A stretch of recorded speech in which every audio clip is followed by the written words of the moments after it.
Hello dear students, कैसे हैं आप सभी लोग। उम्मीद है बहुत ज़्यादा बेहतर और शानदार होंगे।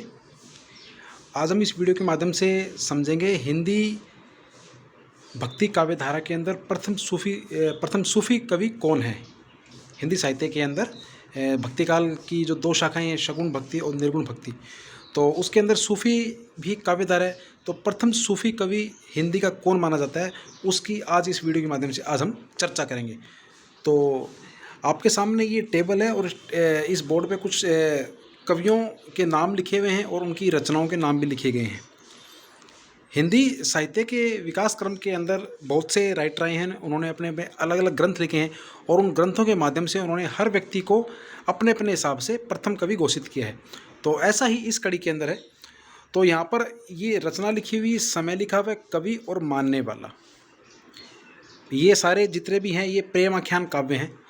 तो पहला है हंसावली। हंसावली एक ग्रंथ है जिसका रचना का जो समय है वो 1370 ईस्वी में रचा गया था, हंसावली।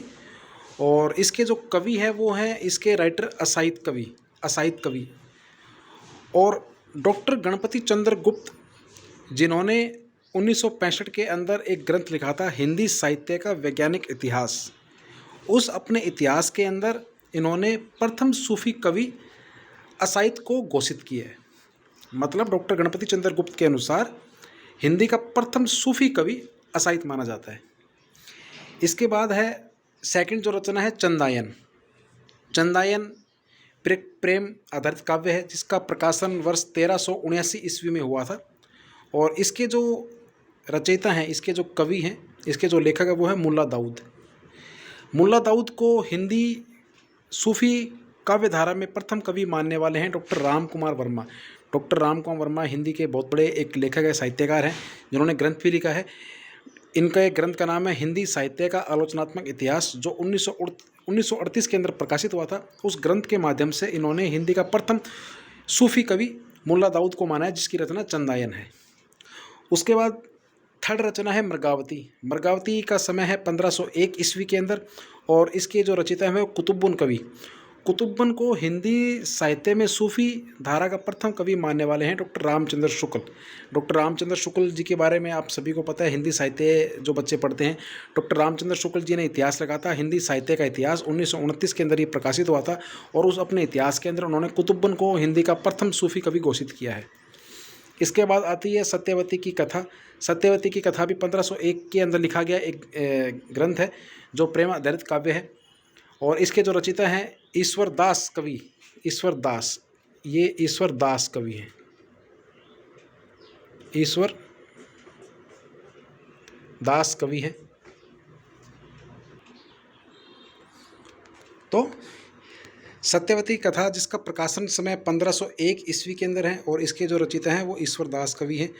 और डॉक्टर हजारी प्रसाद द्विवेदी, जिन्होंने हिंदी साहित्य की भूमिका नामक ग्रंथ लिखा था 1940 के अंदर, अपने उस ग्रंथ के अंदर हिंदी का प्रथम सूफी कवि ईश्वर दास जी को माना है।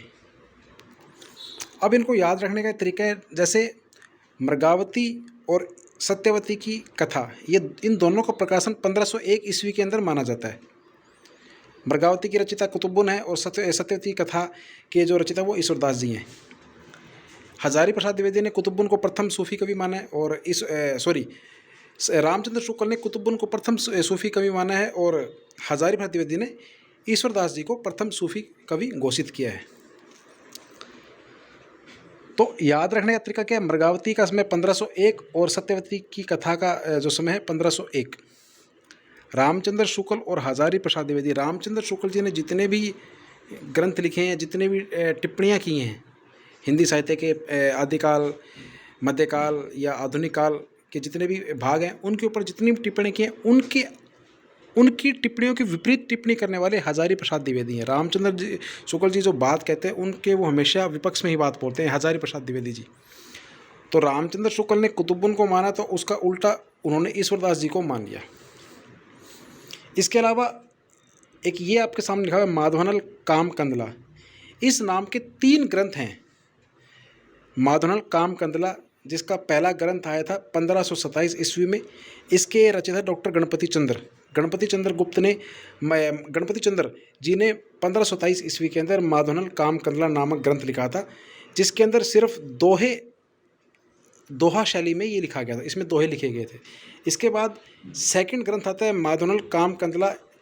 इसका निर्माण 1556 ईस्वी में हुआ था। डॉक्टर कुशल लाभ जी ने इसको रचा था, और डॉक्टर कुशल लाभ ने इसके अंदर दोहा के साथ चौपाई भी इन्होंने इसके अंदर पेश की, दोहे भी लिखे और चौपाई भी लिखी। उसके अलावा तीसरा जो ग्रंथ है सेम ही नाम पे माधवनल कामकंदला 1584 में लिखा गया था, कवि आलम के द्वारा लिखा गया था, और कवि आलम ने दोहा चौपाई के साथ इसके अंदर सोठा भी इसके अंदर पेश किए। तो ये आपके सामने थे हिंदी का प्रथम सूफी कवि। वैसे हिंदी का प्रथम सूफी कवि अलग अलग राइटरों की बात है, और लगभग तो हिंदी का प्रथम सूफी कवि रामचंद्र शुक्ल जी के द्वारा जो कुतुब्बन है उसको माना जाता है। तो यदि आपके सामने कुतुब्बन आ जाए और इसके अलावा कोई और राइटर आए, मतलब कोई और कवि आए, तो आपको कुतुब्बन ही करना है, और यदि ये चारों ही आ गए तो भी आपको कुतुब्बन ही करना है। बाकी ऐसा होता नहीं है, अलग अलग ये नाम आते हैं, और ऑलमोस्ट हिंदी का प्रथम कवि कुतुब्बन को ही माना जाता है। तो ये था आज का वीडियो। ये वीडियो आपको कैसा लगा? उम्मीद है बहुत ज़्यादा बेहतर और शानदार लगा होगा, आपकी परीक्षा की दृष्टि से काफ़ी महत्वपूर्ण साबित रहेगा। सो मिलते हैं नेक्स्ट वीडियो के अंदर, तब तक have a good day, bye bye, जय माँ सरस्वती।